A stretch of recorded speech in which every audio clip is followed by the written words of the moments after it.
हरे कृष्णा। जिंदा बाप कोई ना पूजे, मरे बाद पुजवाए, मुट्ठी भर चावल लेके कौवे को बाप बनाए। কথার অর্থ হলো বেঁচে থাকতেই আমাদের মাতা পিতাকে সম্মানের সাথে শ্রদ্ধার সাথে ভালোবাসা দিয়ে আগলে রাখা উচিত।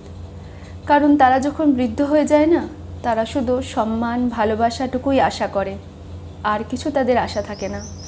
তারা চায় যে তাদের সন্তানরা তাদের যেন একটু সম্মান দিয়ে কথা বলে, একটু ভালোবেসে যেন আগলে রাখে, ঠিক যেমন ছোট্ট সন্তানকে তার মা বাবারা আগলে রাখে। তাই বেঁচে থাকতে নিজেদের মাতা পিতাকে নিজেদের সন্তানের মতো আগলে রাখো। মৃত্যুর পর কি হবে সেটাকে একটা কাককে পিতারূপে পুজো করে